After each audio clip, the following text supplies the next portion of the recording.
Zola nous conte dans son dernier livre l'utile expérience des Portugais émigrés en France au moment de la révolution des œillets. Une révolution qui mit fin à la dictature salazariste le 25 avril 1974. Ils furent 900 000 à émigrer en France, les Lusitaniens de 1957 à 1974.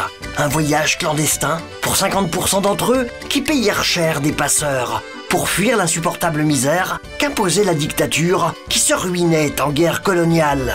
Ils ne voulaient pas que les gens s'en aillent.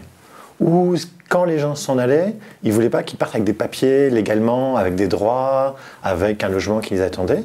Et donc le gouvernement français, lui, voulait à tout prix avoir de la main-d'œuvre portugaise pour son économie et aussi dans une vision démographique pour peupler la France, avec des gens qu'on considérait comme assimilables. Et en fait, ce qu'a fait la France pour attirer tous ces Portugais, c'est qu'à partir de 1964, de façon systématique, tous les Portugais sans passeport qui rentraient en France pouvaient ensuite avoir un récépissé et se faire régulariser a posteriori. Ces émigrants, des petits paysans du centre et du nord du pays, qui intéressaient fort grands et petits patrons français.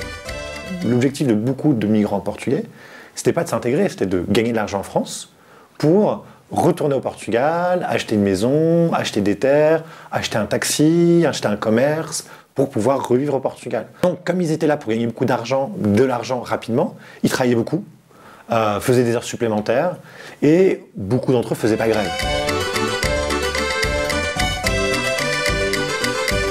Les Portugais immigrés ont joué un rôle important pour que leurs frères restés au pays soutiennent activement, le 25 avril 1974, le coup d'état militaire qui renversa la dictature, la fameuse révolution des œillets.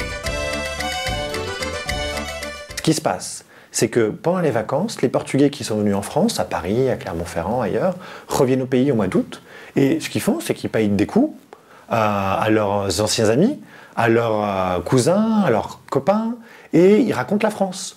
Qu'en France, ils ont tel salaire, qu'en France, il y a des allocations chômage, qu'en France, il y a des allocations familiales, qu'en France, si vous êtes malade, vous allez à l'hôpital, chose qui n'existait pas au Portugal.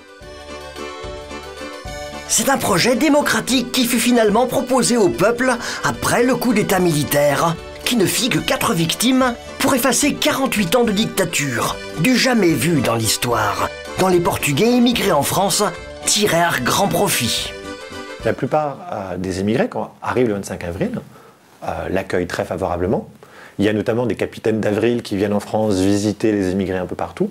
Et surtout avec le 25 avril, enfin, les Portugais n'ont plus à avoir peur de la police politique, peuvent pour la plupart rentrer au Portugal, ceux qui n'avaient pas fait leur service militaire, et peuvent désormais avoir des droits, notamment le droit de vote, même si peu d'entre eux l'utilisent, ils peuvent voter, et il y a des députés de l'immigration. Des Portugais émigrés en France, certains revinrent au pays, d'autres pas. Leurs enfants étaient écoliers, lycéens ou étudiants en France, quand d'autres devaient déjà s'occuper de leurs petits-enfants.